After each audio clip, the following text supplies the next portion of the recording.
lovely Maple Grove, Minnesota, and 6footmama.com. This is Still Growing with Jennifer Ebling. Still Growing is a gardening podcast dedicated to helping you and your garden grow. Hi there, everyone, and welcome to Still Growing, and thank you for listening. I'm your host, Jennifer Ebling. Guten Tag, hola, bonjour, Bur-dup. That's the official greeting of the world's most abundant domestic animal, chickens. Today, we're learning how to speak chicken with expert chicken translator Melissa Caughey of the blog Tilly's Nest and the new book with the intriguing and quirky title, How to Speak Chicken. I've done lots of interviews over the years, and I guarantee you this is one that I will personally never forget. Now, you may think that studying chicken behavior and communication sounds silly or even ridiculous. But if you're raising chickens, you probably know that this kind of information is exactly the topic of many discussions and threads in chicken forums and help groups online. And once you get over the novelty of the topic, people generally discover that Melissa's information is actually useful and interesting. In fact, feedback on Melissa's book and her presentations on the topic of how to speak chicken, where she covers how to discover the language, emotions, etiquette, and smarts of the flock, show that folks want to understand their chickens better. And fortunately, Melissa's book is allowing people to connect with them. How to speak chicken, that's the topic of today's show, and it's coming up after an update on the listener community for the show and this week's Garden News Roundup. All right, let's kick things off. I'd like to start out by saying thank you for listening to the Still Growing podcast this week. And of course, I always say that I hope you're listening to many different gardening podcasts. This week, I discovered a new gardening podcast. It's called Bloom and Grow. You can find it on many podcast players. And I happened to catch episode 11, where Maria is interviewing Mr. Plant Geek, Michael Perry. It was very entertaining. So if you're looking for something new to check out, look for Bloom and Grow and then add it to your playlist. Of course, I'm so honored that you're spending time here listening to the Still Growing podcast. And I want to make sure that you know that you're always welcome to join the listener community for the show. It's a free private Facebook group that I host for listeners of the show. And you can find it by typing the name of our group into the search bar on Facebook. Just search for the Still Growing podcast group, and the listener community will show up at the top of the search results in Facebook, and then you can just request to join and we'll admit you into the group. You'll get access to all of the garden articles that I talk about during the Garden News Roundup. You will be eligible to win any of the listener giveaways. In fact, the winner of last week's book, The Naturalist's Notebook by Nat Wheelwright, is Amy Walker Collier. So congratulations, Amy. Please private message me in the Facebook group with your email and your physical address, and we'll make sure that the book gets to you. So congratulations, Amy. The Facebook group is also a way that you can connect with guests that have been on the show, like today's guest, Melissa Caughey. So that's a great perk to joining the group. And then finally, there's no spam. The content that I share in the community is something I work very hard to make sure is helpful and worthwhile for you. Everything I post is curated with you in mind to help you and your garden grow. Plus, it's free and easy to join. With that, let's welcome new members into the group. We got to get caught up here. I want to welcome Jennifer Pratt, Claire Broderick, Tim Elias, Robert Bonte, Pat Manis, Cindy Salas, Chris Curtis, Linda Ryder Mystic, Troy Alexander Golden, Elizabeth Gregory, and Angelica Eisenhower. Welcome, you guys. Just a reminder, if you ever need to contact the show with any questions or suggestions, there's a phone number for the show. You can always call 865-333-GROW or 865-333-4769. All right, now it's time for the Garden News Roundup. This is a curated group of posts and articles that I've shared over the past week with the listener community in the free Facebook group, the Still Growing Podcast group, and it's made up of a dozen different segments. Now, what's nice about this for you is that you can stay pretty informed of the news in horticulture and gardening just by listening to this part of the show each week. And you can easily check out these curated articles and posts for yourself because I share all of it in the listener community in the Still Growing Podcast group. So if you hear something and you want to read the full article, there's no need to take notes or track down links. Just head on over to the group and join. Well, let's start out with the guest update. Past guest Kylie Baumley wrote that great book on how to save the monarch. That's back in episode 589. Well, she also writes on her blog called OurLittleAcre.com. And she shared a very interesting post recently, and it happened to be about Sue Grafton. Sue Grafton is the author, the mystery writer that recently passed away. And Kylie wrote a post about her because she had a chance to visit her home, visit Sue in her home, and tour her garden. Turns out Sue Grafton was a master gardener. She was a great gardener. She loved helping others learn about gardening. And so Kylie wrote a very nice post about visiting Sue Grafton's home and getting to know her a little bit.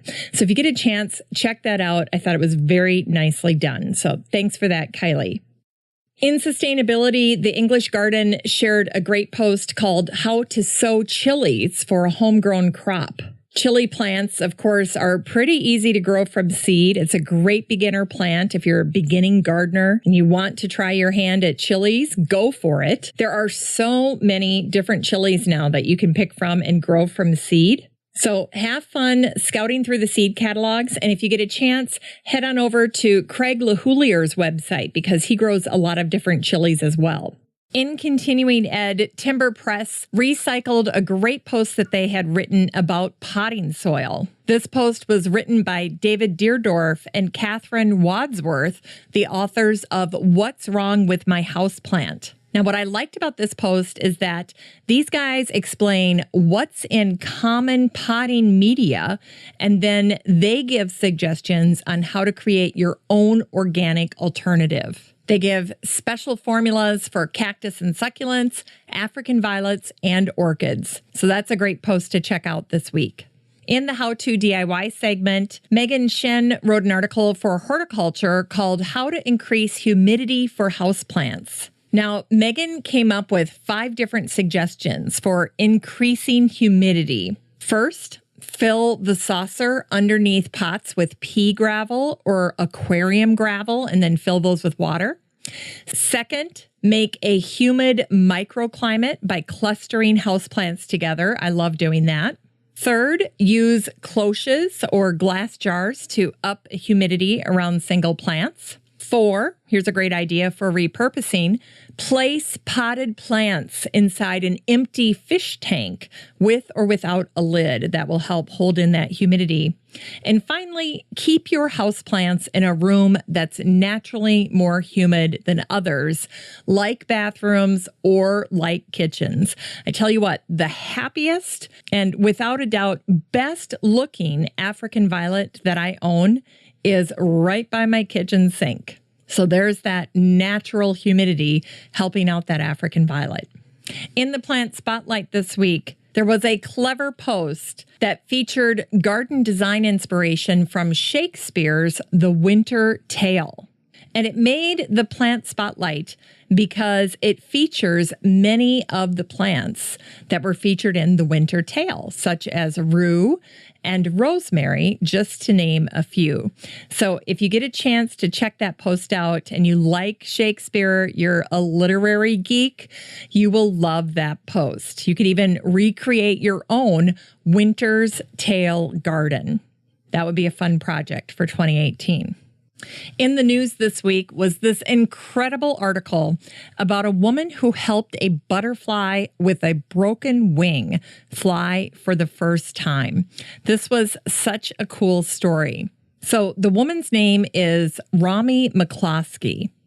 Now, several years ago, Rami lost her mom to cancer. And before her mom passed away, her mom said, whenever you see butterflies, just know it's me checking in on you to let you know I'm okay and that I love you. And since then, Rami has taken it upon herself to make sure that the world has more butterflies. And so she raises them. She brings them inside. She brings monarchs inside and helps them get to adulthood, just like we talked about with author Kylie Baumley back in that episode on monarchs in 589. Now, Kylie had told me when we were talking about raising monarchs that sometimes when butterflies emerge from their chrysalis, they can have some wing damage. And that's exactly what happened to one of these butterflies that Rami was trying to raise. This particular butterfly had upper and lower wings on one side that had just come out torn. He was otherwise healthy, but with these torn wings, he would never be able to fly, and he certainly probably wouldn't survive very long. Rami was, of course, very upset. She said, I couldn't bring myself to put him down. I figured I would keep him inside and feed him until he died. But then she got another idea.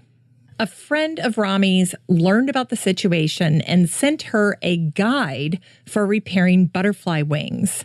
So she gathered the things that she thought she would need: a towel to put the butterfly on, a wire hanger, I'll tell you about that in a minute, contact cement, a toothpick, cotton swabs, scissors, tweezers, and talcum powder.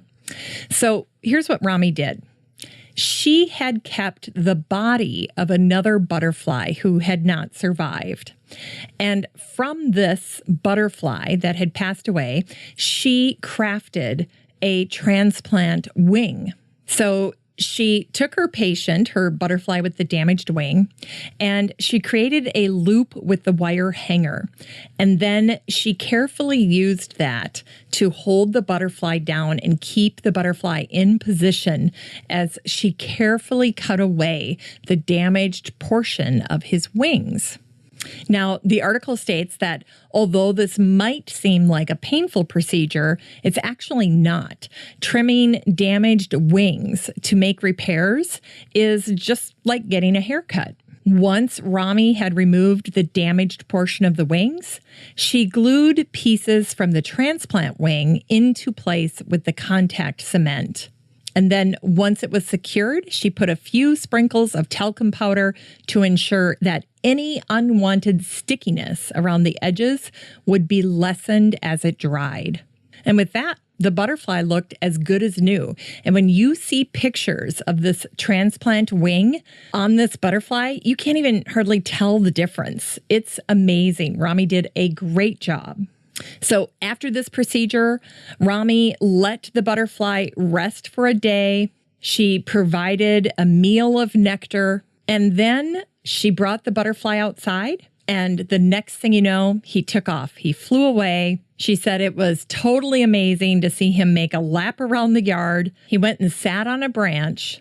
She's got a picture of him up there. And then he just flew off. And as luck would have it, Rami's actually a costume designer. And I'm sure those skills were put to good use as she helped this butterfly with this transplant wing. Isn't that a great story? In the Dream Guest segment this week, House and Garden out of England shared the gardens of Arnie Maynard's home. Now, this garden is to die for. It's very romantic. It's very relaxed. And he's a very interesting gardener. He said, what I'm really excited about is actually spending time gardening. I want to build up small collections of rare and wonderful things like forgotten tulips Anyway, it was a fun little article on Arnie Maynard's home and getting a chance to take a sneak peek at his garden. And that's why Arnie made the Dream Guest segment this week. In science, Kew shared a glimpse into their digitization project. Of course, Kew's library has these wonderfully unique and invaluable collections. And now we can all see them because they're working to digitize their archives. And of course, this is a ton of work because they not only have to image everything, they have to assign metadata to each image. So they have to give it a date, the name of the artist or the author, and then they have to title it. It's very laborious, but it's important that they get it right while they're doing it. It was a kick to learn about some of the things that they're working to digitize and then hear a little bit, get a sneak peek behind the scenes about their whole process. Just fascinating. In inspiration this week, there was a wedding that featured terracotta and rose gold and gray. And I thought this color combination was so fantastic. It could be used as a theme for any garden party in your 2018 garden. This post was from the blog Ruffled. And once you get started over there, you'll never leave. There's hours and hours of inspiration there. Lots of different flower combinations and tons of ideas and inspiration to be gained from just spending some time over at Ruffled. So check that out. In quotables this week, of course, all of the quotables that I picked had to do with chickens. So let's get started. Here, the first one is from Dolly Parton's character in the movie 9 to 5. She said, "I'll change you from a rooster to a hen with one shot." This next one's from Frank Lloyd Wright. "Regard it as just as desirable to build a chicken house as to build a cathedral." Here's a Japanese proverb about chickens. "It's better to be the head of a chicken than the rear end of an ox." This one's from Grandma Moses. "If I didn't start painting, I would have raised chickens." And then finally, this one from Mark Twain that I thought Melissa might disagree with. "Noise proves nothing. Often a hen who has merely laid an egg cackles as if she has laid an asteroid." I know I listened to Melissa in another interview, and she said that there is a song that the chickens sing when they've laid an egg. I can believe it because it's quite an accomplishment. So there you have it, your chicken quotables for the week. Well, that's the Garden News Roundup for this week's show. Just a reminder, you can get all of these posts with links and bonus content in your Facebook feed if you join the listener community in the free Facebook group, the Still Growing Podcast Group. I'd love to meet you in the group. With that, let's transition to the topic of today's show, how to speak chicken, with chicken translator Melissa Caughey. People have been living with chickens for at least 6,000 years, and the worldwide domesticated chicken population now exceeds 19 billion. Despite hanging out together for as long as we have, few people have given serious consideration to the potential meaning of chicken vocalizations. Turns out, chickens are loquacious creatures, and chicken owners grow accustomed to hearing their patterns of speech. They just never really give it a second thought. In one article I read recently, a chicken farmer found his chicken house oddly quiet one morning, a time which is pretty chatty and noisy for chickens. Instead, the birds were murmuring and lethargic. He soon discovered that his lighting system had failed and the lights had not switched off the night before. So the chickens hadn't gotten much sleep. They were sleep deprived from their all-nighter. Now, if the farmer had been able to eavesdrop on the flock, he might have known much sooner that his flock needed help. I like to call Melissa a chicken translator, something I thought would be a one-of-a-kind job, but as it happens, she's keeping good company. There are scientists at the University of Georgia University and the Georgia Institute of Technology that have been studying chicken language in an effort to help poultry farmers with the ability to monitor and modify lighting, temperature, ventilation, feeding systems, and health. For instance, the artificial intelligence monitors can now detect when birds are feeling heat stress on the basis of the sounds they make. It can also detect when the birds have a respiratory infection because of the sound they make when mucus clogs their airways. In addition, a recent study published in the Springer's Journal of Animal Cognition shared something discovered by senior scientist Lori Marino, who reviewed the latest research about the psychology, behavior, and emotions of chickens. And she found, in general, that chicken intelligence has been majorly underestimated. Research has shown that chicken communication consists of at least 24 distinct vocalizations, as well as different visual displays. Roosters will sound distinct alarm calls for different kinds of predators.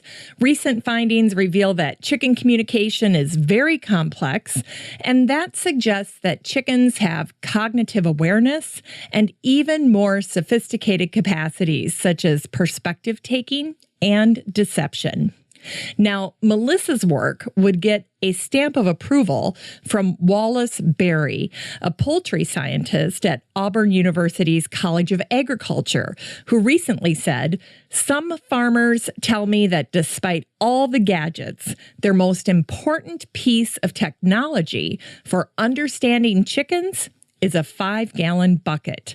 They turn it over and sit on it and watch the birds for hours. They learn what a normal house looks and sounds like. If the chickens are content, there's a certain way they sound. If they're cold or hot, there are certain sounds they make.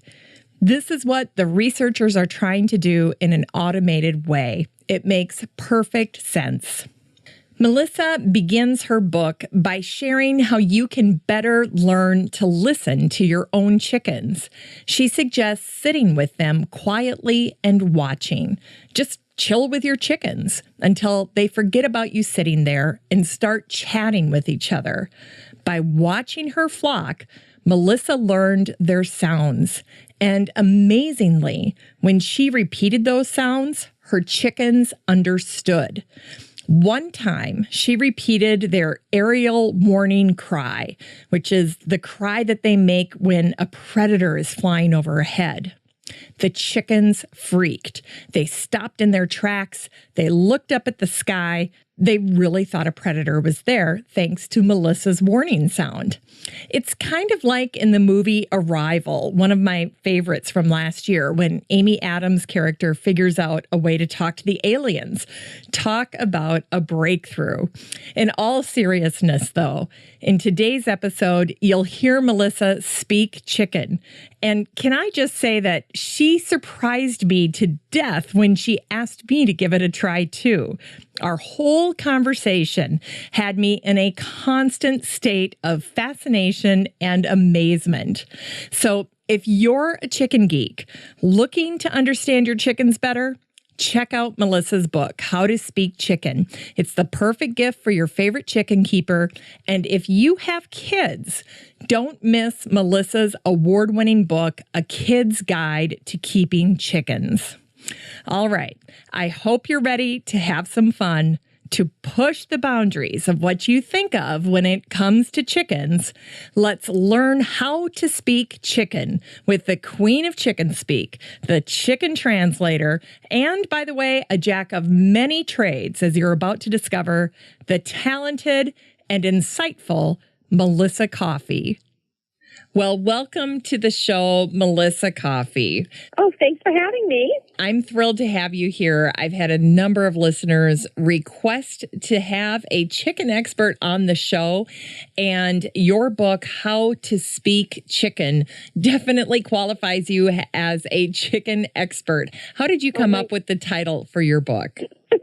Oh, my goodness. Well, I think it's kind of interesting, and it definitely would make people do a double take. What is this all about? Is this a joke? And I guess the second thought would be, is this a crazy chicken lady? So it kind of came about. So I've been a chicken writer, blogger with gardening and bees and everything else since 2010, and things have really morphed into what they are today. But I originally started writing about the chickens and would go on different talks, traveling the country, doing presentations about chickens. And my first book came out in 2015, A Kid's Guide to Keeping Chickens. And I touched upon the chicken's language in that book because I thought it would be great for families and kids to be able to relate to what was going on in the backyard. And when I was doing those presentations, I would do a little demonstration of what it was like to interact with your chickens and understand what they were saying. And no matter where I was in the country, or no matter what my audience was, or the setting or the venue or the age or any of that, speaking chicken parts of my presentation were the most times when I could hear a pin drop. Really? And I could actually feel the audience hanging and listening to what I was saying. And I thought, well, gosh, people are really interested in knowing what their chickens are saying. And so that delved into, with my background in medicine, wanting to learn more. I always want to learn more. So communication for me is a huge part of my training. And I wanted to be able to better communicate with chickens. And so that got me thinking, well, what are the studies out there? What has been learned about chickens? Are they really bird brains? Are they smart? Are they stupid? What do they know? What about their language? What is this thing called the pecking order? And how did we determine it was a pecking order? And all these kinds of questions came up. So I started writing them down, and I contacted Story Publishing, who was my first publisher, and said, hey, I have this really different idea for a chicken book. Will you hear me out? And they did. And so, when it came time to pick the title for the book, How to Speak Chicken, we rolled around a few different ideas. But when we really got down to it, they said, you know what, you started speaking chicken. That's how it all started. So maybe that's kind of where we have to go with the title. I love that. I have seen some promotional material for your book, and it'll say, discover the language, emotions, etiquette, and smarts of the flock. There is a lot to understand when it comes to chickens. Yeah, there was. And, there was so much more that I wanted to include in this book that ended up, on the editing floor, cutting room floor, as they say, because there was just so much information about the beauty of the chickens. And I'm just so thrilled that the publisher believed in me, believed in this book, and believed in the message that I wanted to get out to fellow backyard chicken keepers. And in some ways, I feel like they took a little bit of a chance on this title. But from just the original feedback that I'm starting to get, it's really, really heartwarming. In some ways, the book was a little vulnerable for me. I had to, put in different little stories and tap into my heart, my emotions. In addition to providing science things, I wanted people to understand that I understand them. I understand how they feel about their chickens. And yeah, I do love chickens. Not love chickens as wanting to collect chicken collectibles for my kitchen, but I love them as you would any other pet you would have, a cat, a dog. Yeah, kind of amazing. It is. This is a perfect segue because right away as you start the book in the preface, you have this fantastic quote from Fabienne Fredrickson, and it says, the things you are passionate about are not random. They are your calling. Would you consider chickens your calling? Yeah, and I never knew it. And I think that's kind of like the bigger life lesson sometimes, is that sometimes you have to take that leap of faith into the unknown. And for us, one of the unknown things was chickens. I didn't know that keeping a flock would be so fantastic for my family, for me. And I think that when you take the time to really learn something, it kind of does become your calling, and you want people to celebrate the joy of keeping chickens with you, and you appreciate other people's passions for things. And so I think in some ways, we like to think that our lives we have a pretty good idea of where they're going to go and where we're going to be. But I think if somebody told me 10 years ago that I would be an author ×2 and a chicken wrangler and I became a beekeeper, master gardener, and, to think, wow, this is kind of where my life has gone. And these things become our callings. And sometimes we don't even realize it. That's why I'm always like the first one to tell my kids, well, go ahead and try something new. Try a new hobby. Plant those seeds. And even when we're, doing the garden or things like that, we always pick something new, a new crop, a new variety of something, because we have to try. How do you know if you like something or dislike something without trying and experiencing it on your own? That's exactly right. And I love what you say in your preface, too, because you kind of share your story about how you got into all of this. I think it's so well done. It's so well stated. Thank you. I'm wondering if you wouldn't mind reading just the first 2 paragraphs in your preface, and then let's talk about how you got into raising chickens. Sure. What started out as a journey to teach my children about sustainability and responsibility while providing our family with fresh eggs from our own backyard has turned into something magical. If you're a backyard chicken keeper like me, you absolutely love your flock. We spend countless hours outside with our girls and can't wait to get home from work and school to be with them. Over the years, I've tried to see my flock through both the heart of a mother and the magnifying glass of a scientist. In that time, I've developed such close bonds with my chickens that I believe I've been accepted into their fascinating world. Long before I dreamed of owning chickens, I trained as a nurse practitioner, studying sociology, anthropology, psychology, and biology. Learning about interpersonal relationships, culture, language, and societal roles in the melting pot of Los Angeles opened my eyes to the world. At the age of 20, I had no idea that my skills in understanding cultures and my respect for those who are different from me would come in handy in a chicken coop on Cape Cod. That is a fascinating story. So how did it all come together for you? You have this incredibly unique background, and you begin to apply it to raising your chickens. Yeah. My husband always jokes around, when we're out and about and people ask, oh, what do you do? Well, where do I begin? But, he's like, oh, yeah, she does everything.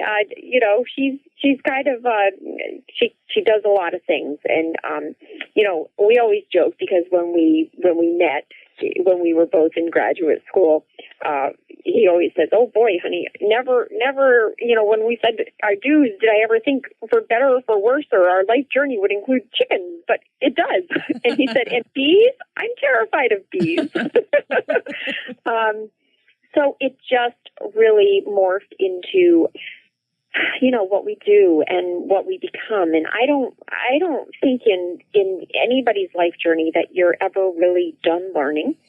And I am a lifetime learner. And I think that we're always morphing into better versions of ourselves, and trying to make ourselves the best that we can be.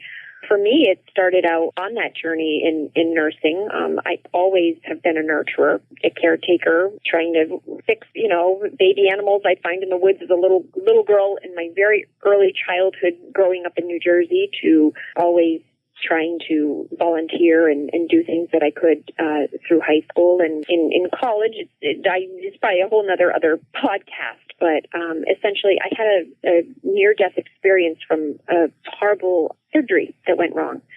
And I didn't know if I was going to make it. Nobody knew. I was hospitalized for 2 months and basically had to relearn how to live life again. I had to relearn how to walk. I had to relearn how to swallow, to sit up, to function as a human being. And at that point, I remember thinking, if I make it through this, then it's going to be a miracle. I had accepted death, which was something I think really hard to realize when you're 19 years old, that it was okay if I didn't make it, but I did make it. And I had said to myself, I remember thinking, well, if I make it through this, then I really need to try and make the world a better place. And I know that sounds so cliche, but that was kind of my journey, and that affirmed to me, yeah, I'm going to go to nursing school, and I'm going to not only go to nursing school, but try and excel at that, and try and then teach students how to become nursing students and physicians how to have more compassion and bedside manner. And so, I ended up in this whole world of academics where I was trying to not only take what I had learned, but also to share it and to try and always inspire people. I took a couple years off when I had my young children, and I think what we've kind of become in our life stories and our life journeys mold us and shape us, and it's no accident where we end up. And so I think for me, definitely just having that natural curiosity, moving from Los Angeles to Cape Cod, Massachusetts, and looking in people's yards and finding out what people are up to. And wow, I can really do my gardening here. Of course, I had to learn an entire new zone, but I could grow things. Look at this. There's a master gardening program. I'm going to join this because I want to teach people how to garden, and that was a perfect avenue. When I found out that I could keep bees, I said, I'd like to be a beekeeper. The first question my husband said, aren't you afraid to be stung? I said, well, yeah, but I haven't been stung in 30 years, and maybe it's not as painful as it was back then. And I remember the first time I did get stung as a beekeeper, and I had this strange, just sensation. Okay, it's a sting. Oh, a sting. That's why they call it a bee sting. It's not like this horrible, I'm going to lose my limb kind of pain. But being able to help the bees and then connect with the beekeeping community. And the same with chickens. This is kind of just how our lives evolved. And I really also wanted to teach my children as much as I could outside of school, outside of all of these electronics these days. And, we do a lot of things now because the kids show some interest, and we explore them. Some things we stay with and some things we don't, but we try, and we try and see what things are about. For us, it's been really a magical experience with keeping these chickens. You remind me of my conversation with Marta McDowell, who wrote All the President's Gardens and this fabulous book about Beatrix Potter, and also recently wrote about the world of Laura Ingalls Wilder through, the eyes of, basically she was a naturalist. Yeah. And when I talked to Marta had this whole other life before she became a garden author.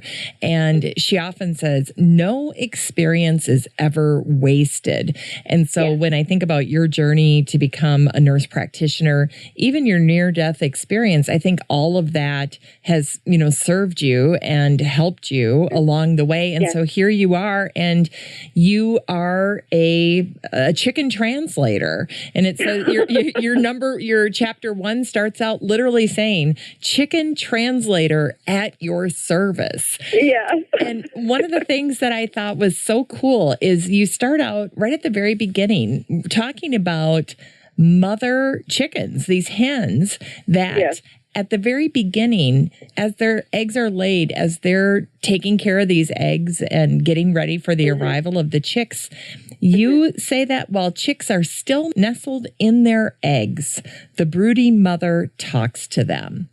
And probably in the same way, we talk to our babies as we're waiting for them to be born. But tell us a little bit about this, because there are going to be some people listening right now going, whoa, wait a minute. Mother chickens are talking to their chicks while they're still inside the egg. Right. So, this is the thing.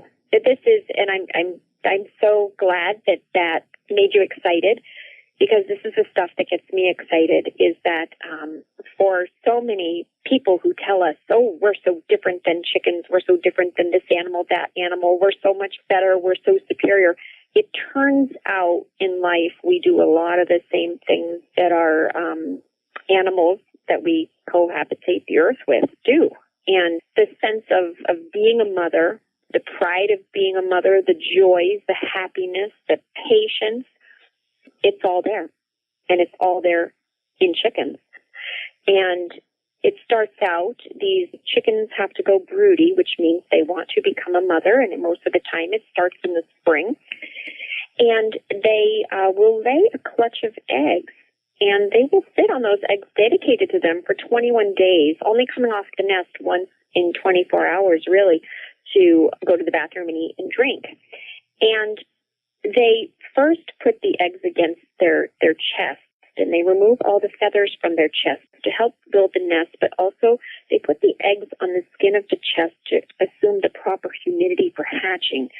And the mother hens will rotate all the eggs in the nest, making sure that every egg is developing to the best of its natural ability, and giving it the best chance it can. But what happens is, prior to hatching, you'll hear a little bit of a peeping sound. And it's like a peep from inside an eggshell, and it's muffled, and it's quiet. But that's what gets the mom really going, almost coaching her babies.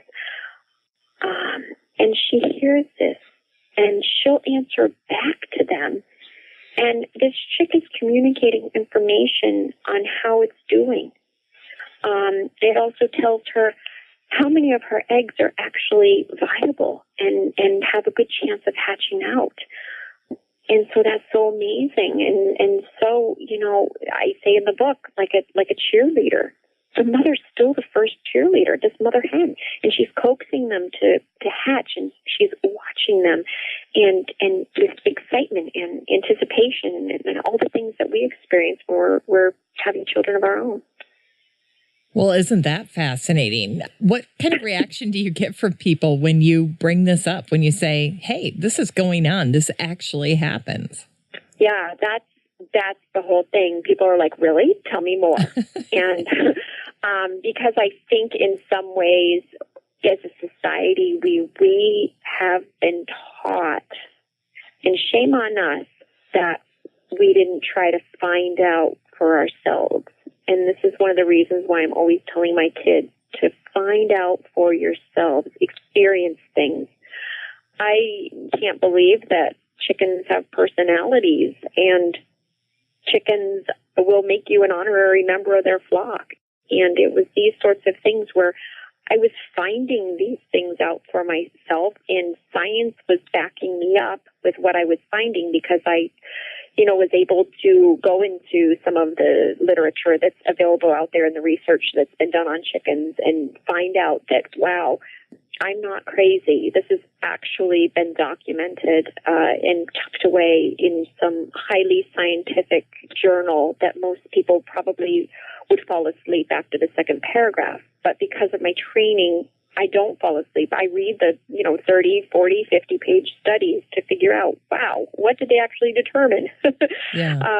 And I find that fascinating. And then, coming from medicine, I'm able to decipher and interpret and take that such scientific language and break it down into digestible bits and pieces that people can understand. And I think that's kind of a blessing for me that I've been able to do that. But mostly, this is what chicken keepers have been asking for. They want to know more about their flock. They want to learn more. They want to be the best chicken keepers that they can be. And I'm hoping that this book can help guide them to do so. And I'm hoping that this book also has the ability to reach non-chicken keepers, just animal lovers in general, and make you think twice about the natural world around you. Well, absolutely. Backyard chickens are more popular than ever. And yet there just seems to be no end to the quest for more information about how to be a better chicken keeper. Yeah, kind of amazing. You have this 2-page spread that's dedicated to brooder vocabulary primer. And you talk about the different sounds that you'll hear from baby chicks. And I have 2 questions here about this. The first is if you think about baby chicks maybe as a gateway into understanding language in the same way, you look at human children, and just as they're learning how to speak, you can figure out language from the little sounds that kids are making. Can you do the same thing with chicks? And then the other thing I thought was very interesting is you say here that whether chicks are hatched by their mother or in an incubator, the chick language is universal. This is just how they talk to one another. Tell us a little bit about these different sounds, this vocabulary primer, and learning to understand chickens through chick behavior. Right. I mean, I think it's the same type of language that comes out when we birth our own human babies. We cry for pain. We express pleasure. We express when we're uncomfortable, when we need our diapers changed and things of that nature, when we're hungry and things like that. And it's very, very basic. And the chicks are no different. They make a little purr sound called a pleasure trill, mostly when they're falling asleep or they're content and their bellies are full and they feel so nice and warm under that heat lamp. It's like a purring happy cat, really. And that's how it started. We cut a hole in the front of the brooder, the little box where the chicks live for the first 6 weeks of their life. And it was like television. And we took a blanket that we would bring to the beach, and there we were fascinated. We would watch those little baby day-old chicks as they grow so quickly, like it was television. And it was so much fun to watch them. They were silly. They were curious. They were serious. They would have little squabbles or squawks or things over found little piece of nothing. But it was just so fun to watch them interact. And I mean, I can't tell you, every time we get baby chicks, we spend hours there. And my friends joke, they're like, "Are you out in the garage again?" "Yes, come on over. We've got baby chicks." And so it's just really, really fun. But, they have little casual conversations as they're doing. They get excited, and they have distress beats when something's just not quite right. So, yeah. You have these pages where you're actually explaining chicken language, and you're trying to spell the sounds that they make. I know. And I know. I loved this part. There's this song out now. It's a meme, and my kids are going crazy for it, and it's called Mom's Not Hot. And it's kind of a rap song, and in the middle of the song are all of these crazy sounds, and the kids can do it. I'm trying to learn it just to annoy them. But as I was looking through the chicken language, I'm like, it's Bur-dup and scree oop oop, and there's all these different sounds, but they mean different things, and you're translating them for us. Can you walk us through some of them and do that for us? Sure. Well, so the easiest one, and this is probably the most common one that every chicken person will recognize, is the greeting. And it's so funny because I've had some people message me and email me that they took the book right out to the coop and they started using it and trying to figure out what their chickens were saying. And one of the gals, I think she was surprised. She messaged me, and her last line of her email was, "It's so, S-O, with capitalized locks on, cap locks on, it so works." And I thought, well, of course it works. It's universal. But the light bulbs are going on over people's heads because they're finally getting it. And nothing warms the heart for me more than yes, they get it. They're getting it, and they're able to do this. And so the greeting is the first sound, and it goes like this. Just and you'll hear them use this throughout the day. They say it to you. They say it to one another. It's just kind of, "Hey, how you doing? What's going on?" Okay. You want to try it, Jennifer? Okay, I'm going to try it. Okay, you ready? So in the book, you have this bee. It looks like Bur-dup. Dup. And so B-U-H. Bur-dup. Bur-dup. Bur-dup. Bur-dup. Am I This is doing one it of right? the hardest things. I said this story. I said, wouldn't this make a great audiobook? This is fantastic. If you do an audiobook, I'm definitely on board. I'll help you in any way I can. I think it'd be fun. This is fantastic. Did I do it right? Did I do it right? Bur-dup? Yeah. Okay. Yes.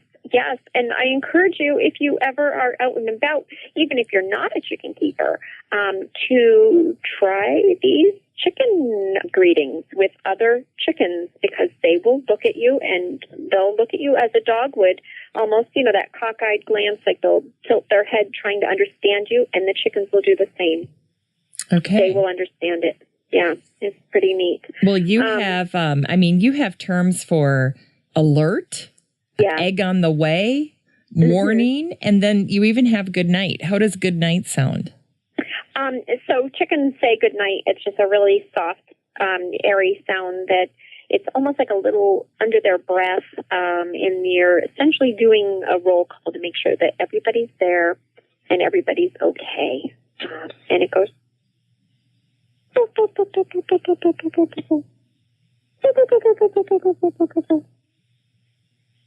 I love that. Oh my goodness, this is fantastic.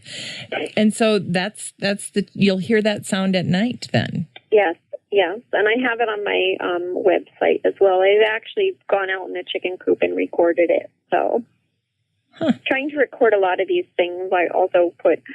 I think I put on my Facebook page. I went to a poultry show and had a whole conversation with a prize-winning rooster I had never met.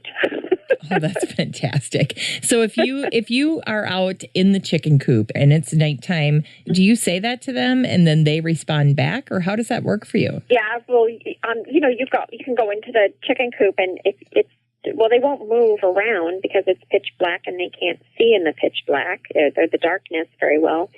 And so I just stand there and I listen. They're little clucks and coos that are coming from the side over in the roosts where they sleep. And usually I'll join in just to see if they answer me back, and they do. So fantastic. Kind of a little nighttime ritual now with them, that they know that I'm going to come and lock them up to keep them safe from any nighttime predators. And that's my way of saying good night. I love it. And then section 2 of your book is how to behave in the hen house. Mm-hmm. Is this a sociology piece that came into play for you? Yeah, it's very, very interesting, studying cultures from around the world. Gosh, over 20 years ago, it really isn't any different. And even a lot of the sociological research that came about from this was done in the early 1900s. So it's kind of interesting that people were interested in this even way back then, and trying to wrap their heads around it. And one of the things that I found so fascinating was that one of the first researchers to describe the pecking order, which is a hierarchy within the flock, was first observed as a boy who spent time with chickens, who later went on to do his PhD work on the hierarchy of the pecking order. Fascinating. You say that there are key positions within the flock. Mm-hmm. You've got the rooster, the head hen, the sentinel, and then you have the bottom of the order. Walk us through each of those, and then talk to us a little bit about how humans can find their way into that pecking order. Mm-hmm. Sure. Well, I think that, first and foremost is the rooster. He's not really part of the pecking order. The pecking order only exists with the hens, so he's outside of that. But essentially, he has a few jobs. He is the chief protector, so he's always on duty looking out for any type of potential threats. And he keeps the hens in line. He breaks up any little squabbles or disputes that they might have. And you really want to have one rooster to at least 7 to 12 hens if you're keeping a flock of chickens. And that's because roosters will have favorite girls. And certainly they're very affectionate. And you want to make sure that some of the girls get a break now and then from his love interests. So, but they're quite amazing on their own. I think everybody has a rooster story growing up. And then, when you look at the pecking order, the hierarchy of the hens, the most obvious one is usually the head hen. And if you observe them long enough, you can kind of figure out who she is. And it's not always that she's the biggest. She just happens to be most likely the smartest. She has a higher level of intelligence than the rest of them. Probably the healthiest and strongest from the standpoint of from when they were, in the brooder as well. And the pecking order starts very, very young. Within a few weeks in that brooder with the chicks, the pecking order will be sorted out, and it'll stay that way as long as there's no disruption to it. But she also keeps the order, and she's the one who determines where they're going to go, where they're going to explore. She's the one who will explore new foods. Sometimes she'll be able to try the new foods first, most likely. She'll share things with her flock, and then she will basically be the leader, the president of the organization, I guess you could think of her that way. And so then you would look at the next one would be the sentinel. So there's usually always a sentinel, especially notice if the rooster's not there. And this is a hen who just stands watch most of the time, surveying the scenes, looking out for predators or anything that could appear as a threat, a person, a stray dog, anything that she might need to alert the flock that there's an intruder or somebody who doesn't look like they belong in that area. Where the sentinel is in the flock, somewhere usually in the middle, is kind of out in the pecking order, but it also has a place within the hierarchy. And the sentinel can sometimes switch off. My sentinel has just switched off outside. One of the older hens had relinquished being the sentinel, so there's a younger sentinel now, and it's kind of like sentinel in training because there's two of them perched up doing the job, and I'm slowly watching the older hen be okay with letting her get to the lookout first. And the lookout's usually elevated. So that's kind of neat to see. Like I said, the pecking order can change. And a lot of times it'll change with age, too. And then, of course, there's somebody always at the bottom, kind of that way in life, too, whether it's fair or not. That bird is usually weaker, sometimes different, a different breed or a single breed. Just like dogs and cats, there's different breeds of chickens. And sometimes they just don't care about being within the pecking order. Silky bantams are one breed that are never that dominant or aggressive in the sense of asserting authority or position. So they tend to just fall into the lower ranks. That being said, my oldest chicken right now is a silky bantam. Her name is Fifi. She's a little black fluff ball. And she, being the oldest, should be at the bottom of the order, but she's not really. She's close to the bottom, but others respect her and revere her. So it's almost like she's the grandma, if that makes any sense to you. If she was at the bottom of the pecking order, she wouldn't be eating before others. She wouldn't be allowed to access goodies and things first that I put in. She wouldn't have first dibs on things, and so she has no problem. When she wants to assert herself, she'll assert herself, and she'll be able to, muscle her way in for a tiny little thing. It's interesting. There's this level of respect that comes for the older chickens that are allowed to live out their lives naturally. They may not lay eggs anymore, but they certainly still are part of that order. So, yeah. That's a little bit about pecking order, I guess. Yeah, it's a great lead in to the next section of your book, which is called What Makes a Chicken Tick? And there are a lot of interesting facts about chickens that you discuss here. I thought it'd be fun I'll just throw a few out and then have you just say the first thing that comes to your mind when I throw out some of these amazing true facts. If you have the stories about your own flock that you can add as testament to some of these true facts, that will be fun. Okay, so here we go. You say, it's hard to outrun a chicken.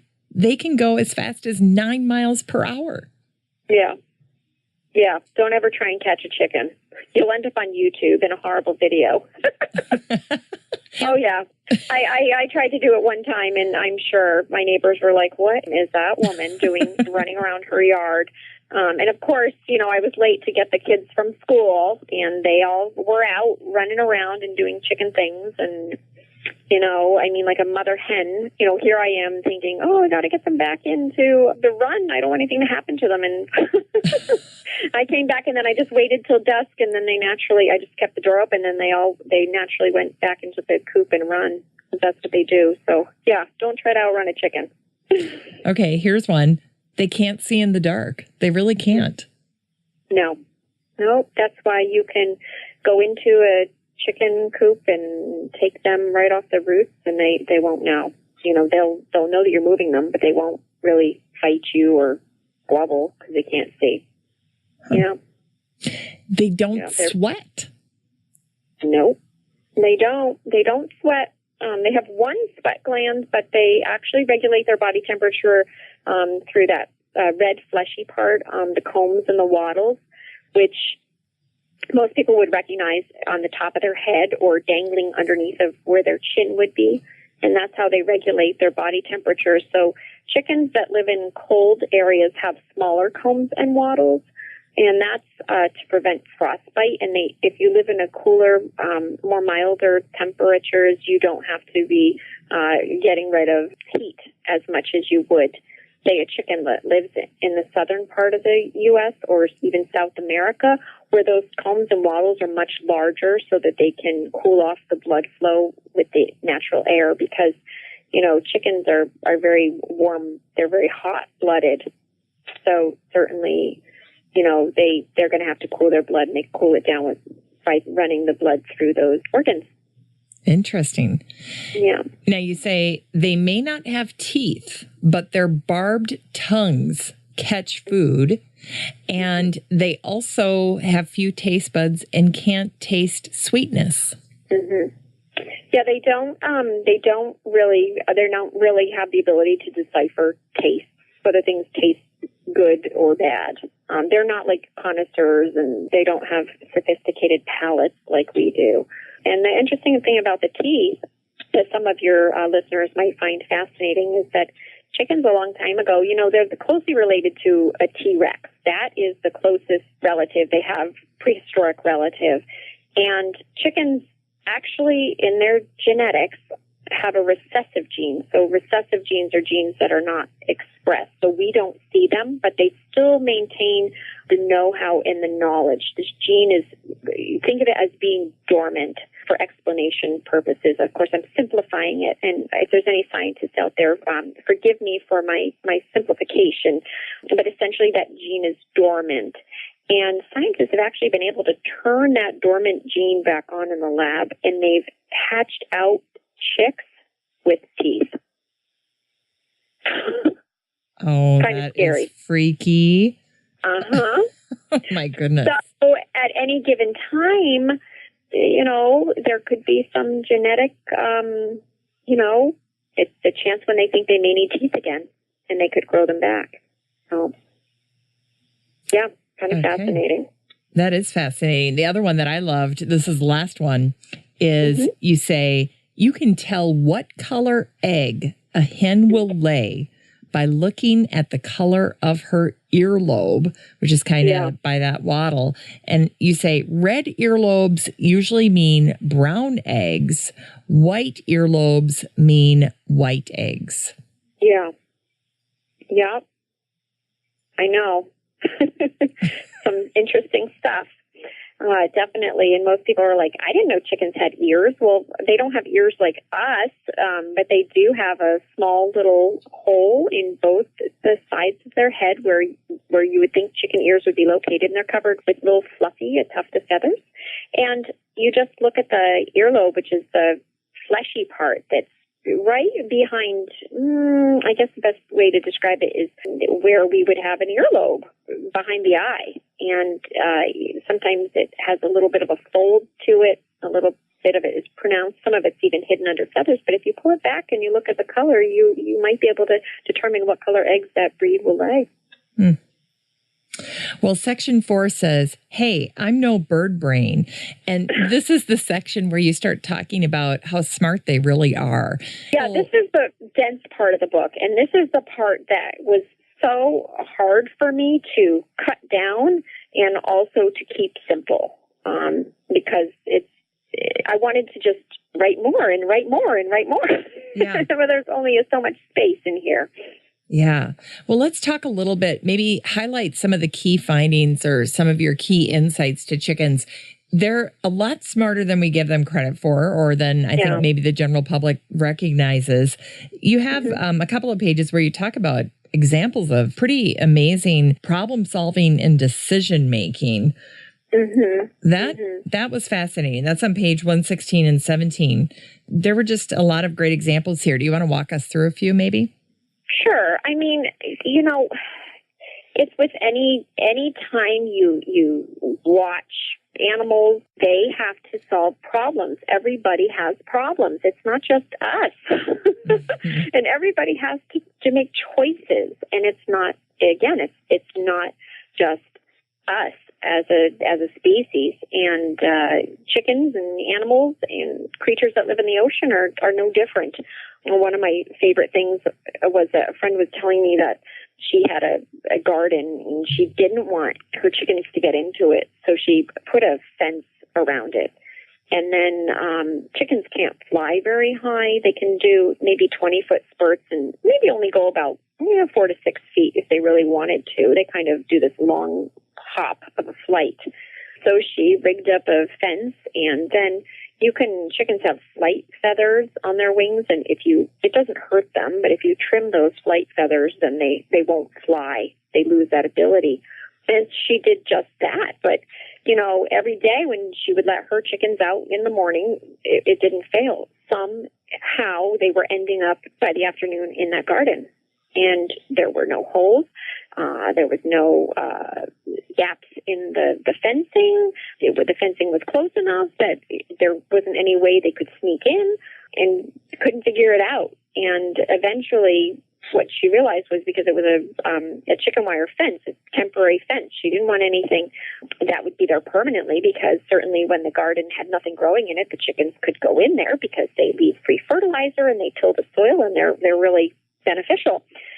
And it wasn't until she actually took the time to sit there and watch them for a while that she realized that teamwork really saved the day. And it was one hen would hop up onto the fence, and it sagged a little bit down, almost to the point where another hen hopped on, and it went from a 90-degree angle with the ground to being flat.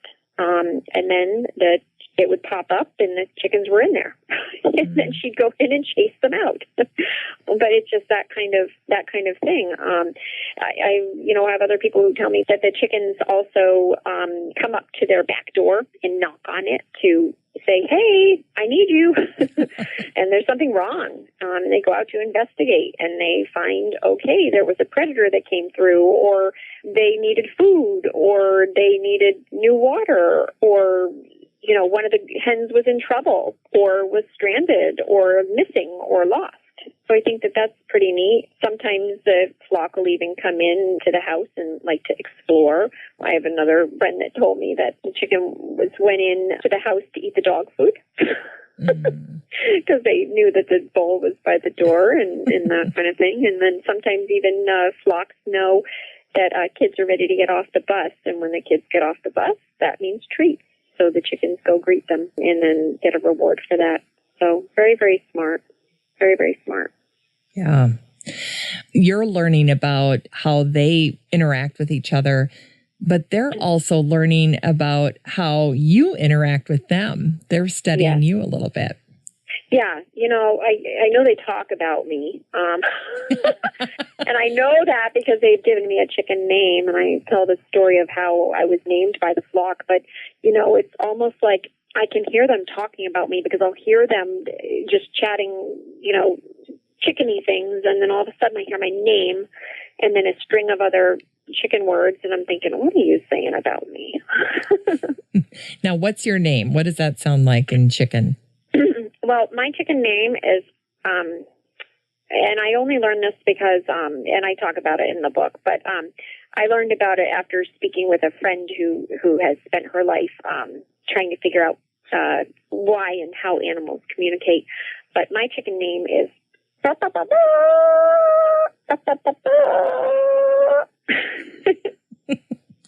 It sounds like a little trumpet welcome. Yep. Yeah, absolutely.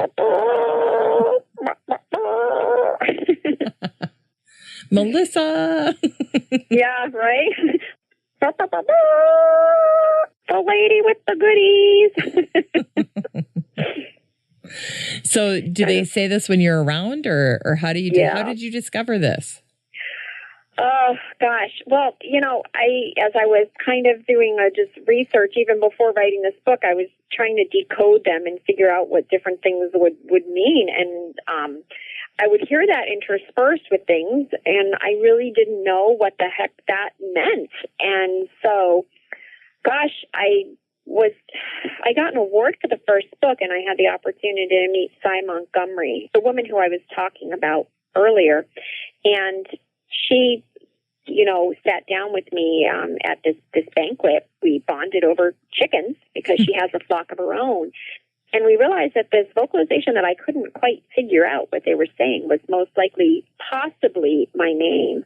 And so I came home with this excitement to get back into the chicken coop and observe them as if this vocalization was associated with me. And that's how I found out that, yeah, that's my name. Because they will sometimes, like if I'm in the coop, some of them will run in the morning to see me and what I'm doing. And instead of that, they'll say my name. And it's almost like, hey, Melissa. And then, when I'm bringing them treats or I'm going to come out or they see me outside with the dog, I can hear them, saying like, are you coming here? Come on, let us out or give us a treat. Or when I'm walking over to them in the morning, they know I'm coming. And then, I'll hear the chicken chatter just in sheer anticipation that I'm going to come out and let them out. And yeah, then I'll hear them say my name. Someone will say my name. And the beauty of it is that I think that I know who gave me my name. It was my first hen, Tilly, who was incredibly talkative. And she named me. And we're in our third generation of chickens now. We're with our third flock. And my name has transcended through all of the flock. And for me, that's really special. And so that leads me to wonder, what if they named one another? So, if they have a name for me, they must have names for one another. And so I'm, trying to decipher some of that and figure it out. And maybe I'll know, maybe I'll never know. But certainly it's fascinating. Yeah, that is fascinating. You've got a little bit of chicken oral history going on there if they've passed your name on through the generations. Yeah, because we know that dolphins in captivity have names for one another. So I think that, chickens are no different. Wow. Well, this last section is called How Do You Feel? And it's the emotional life of chickens. And you say that you saved this section of the book for last. It's the nearest and dearest to your heart. I love your introductory paragraph. Could you read that for us and then share a little bit of your thoughts on this section of the book, the emotional life of chickens? Sure. Okay. When we got our first backyard flock in 2010, it was a complete leap of faith for me and my family. We had never kept chickens and had no idea what was in store. Some people want chickens mainly for the eggs. We welcomed the eggs, but we were more interested in the chickens as pets and in the life lessons they could teach us. It didn't take long for us to discover how wonderful keeping a flock could be. Perhaps what intrigued me the most was coming to realize that chickens have emotions, just like dogs and cats. I'm embarrassed to admit it, that I was somewhat astounded. Yeah, I think for me, I was embarrassed. I was embarrassed that I thought that chickens didn't have emotions. Why would they? And, this was really eye-opening. And I think this is the thing that imprinted the most for me in my heart was that why wouldn't they? And I think that what really kind of first made me aware of this was when I would just be in different backyard chicken forums, on different pages in social media. Sometimes the chickens end up with medical conditions where they need to have procedures performed on them. And people were doing these procedures on their backyard chickens at the kitchen table without any type of pain relievers. And I thought to myself, it started with me realizing they feel pain. How can you be doing that? It'd be like cutting into you. They experience pain. And I think I thought to myself, well, now I need to do something about that, because I don't want people not doing things without compassion and caring and respect. I mean, I think that people were told that, well, if they don't have emotions, they mustn't have pain. And if they mustn't have pain, they mustn't feel, and they mustn't, experience these things. But they do. And so that was like, for me, the ability to say, okay, I know that your chicken has a problem, but how can we as a community come together to find resources for you to be able to get your chicken cared for and what it needed? And how else is there any other way to do things without pain or without causing any sort of distress? And that's kind of where, things opened up for me with the emotions. And, that was like, well, yeah, chickens do love one another, and they can have lifelong friendships. They have compassion for one another, and they care, and they have this deep understanding sometimes of what people are going through. They get excited about things, and we love them, and they love us. Hmm. You say that chickens seem to know when you're feeling down or depressed. Mm-hmm. Yeah, definitely. And I don't know how or why, but I know that from having a dog all my life, they know. And there's just this sense, and I don't know if they're reading our body language, whether they're taking visual cues. I don't know. I don't know how animals know what we're going through, but I think it's fascinating. I think it's fascinating that, and I'm not a chicken, but I can understand them. I can relate to them. And I think people can relate to dogs and cats and other things. And we're not of those species, but we can still try and understand them. Does that make sense? Yeah, absolutely. You end your book here with this very touching tribute to Tilly, and your website is Tilly's Nest as well, in Tilly's honor. I know she was very special to you, but I'm wondering if you could read this amazing little tribute that you wrote about Tilly. It's called Saying Goodbye to Tilly. Oh, sure. I'll try to do it without crying. I'm going to try to do it without crying, too. I'm going to listen to you. Love that little hen. Okay. Saying goodbye to Tilly. I knew Tilly's final day was coming. She had been slowing down, not herself, but not overtly sick. One evening, she opted for a pile of clean shavings on the ground instead of roosting. I knew the end was close. She held on till morning. I'm convinced that she waited for me to say goodbye. I scooped her into my arms. She was almost lifeless, but slowly opened her eyes. I held her, loved on her, and spoke to her in the gentlest of words. Mostly I thanked her. Thanked her for being such a wonderful hen. She taught us about love, friendship, the importance of rules, patience, and kindness, to be lighthearted and to laugh at ourselves. When I buried her under a beautiful hosta, I placed a small bouquet picked from her favorite spots in my garden on her feathered wing, still warm from the sun. She had always loved sunbathing. I took a feather and tucked it close to my heart. I was numb. She was gone. There are more than these little bits of her than in my heart. She is in my garden, my children's memories and mine too. I can still hear her voice when I close my eyes. Tilly changed me forever. To this spunky little hen, I will be forever grateful. Thank you for that. Oh, you're welcome. You're welcome. Yeah, I think the biggest thing and the biggest gift we can give to one another is love. And I think that that's what matters in the end. Filling our lives with people and animals and experiences and trying to experience life for what it was meant to experience is so important.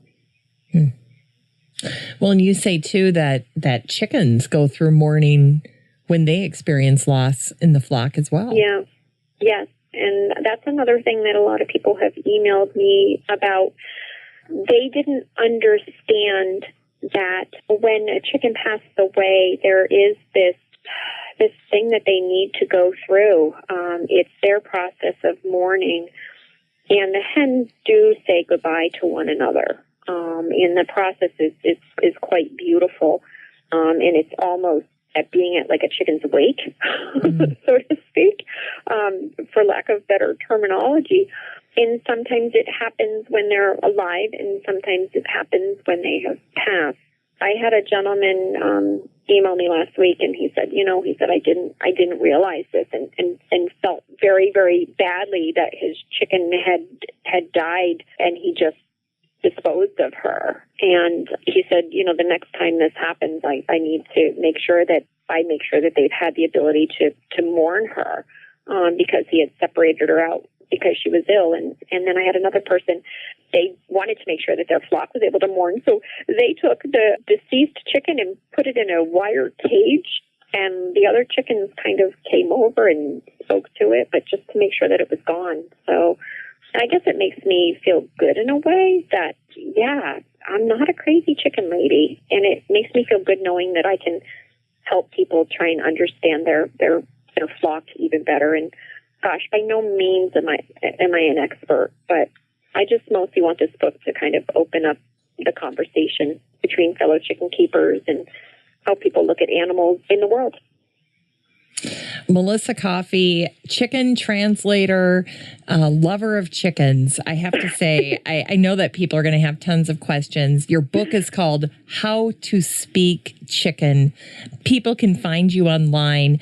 Tell us how they can get a hold of you. Where can they find you on social media and, of course, your website? Sure. Well, the website is called Tilly's Nest, and it's TILLY' nest. It's like a bird's nest. So that's where my website is. That's where I tend to hang out the most. But you can also find me on social media under Tilly's Nest. And I'm on Facebook, and Instagram is usually where I hang out the most. And, feel free to email me your questions, say hello. If you want to connect with raising chickens or getting started or, that kind of thing, let me know, and I'll do my best to try and get you started or connect you with some local groups or things. I'm a one-woman show, so I try and get back to everybody who reaches out. Well, Melissa, Cy Montgomery, the author of The Soul of an Octopus, said this about your book. Yeah. Prepare to be surprised, delighted, and humbled. And I couldn't agree more. This has just been a wonderful, wonderful conversation. Jennifer, this was really fun to be able to chat today. Thank you so, so much. I really, really appreciate it. You've Absolutely. been so sweet to me. Well, my pleasure. This has been a joy. Oh, my goodness. All right. Well, you have a great day. All right. Thanks so much, thanks Melissa. Thanks so much. Okay. Right. Take care. Yeah, Bye-bye. Bye-bye. Well, that's it for our show today, featuring Melissa Caughey and her fascinating new book called How to Speak Chicken. I hope today's show helped you expand your understanding and preconceptions about chickens. And if you're responsible for a flock, I'm hoping today's topic has you running out to your coop to connect with your chickens. See if you can't make some language discoveries of your own. Just a reminder that the show notes for this episode with the links Melissa shared on the show today will be under the Still Growing podcast page on my website over at 6footmama.com.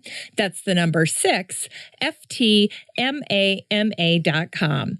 I'm so thankful to my team at Podfly Productions, my editor and project manager, Eric Begay, and my copywriter, Ayn Kadena. I'd also like to thank the women who make up my listener advisory board, Beth Engel, Beth Gardens in Illinois. She works at Griffin, a national brokerage firm, and one of the finest companies in horticultural service. Beth is also a board member of the PPA, the Perennial Plant Association. Denise Pugh, Denise Gardens in North Mississippi, and is a contributing writer to Mississippi Gardener magazine. Amy Von Atchen, Patricia Chandler Newport. Patricia is the owner of Backyard Urban Gardens out of Kego Harbor, Michigan. Deb Gibson and Peggy Ann Montgomery. Peggy Ann is the brand manager over at American Beauty's Native Plants, and she appeared back in episode 553, where we talked all about incorporating more native plants into your garden. For my sign off today, I leave you with this thought to help you grow. Take inspiration from Melissa Caughey and imagine what the creatures in your garden are telling you. Still Growing with Jennifer Ebling is a 6footmama.com production made in lovely Maple Grove, Minnesota. Still Growing is a weekly gardening podcast dedicated to helping you and your garden grow.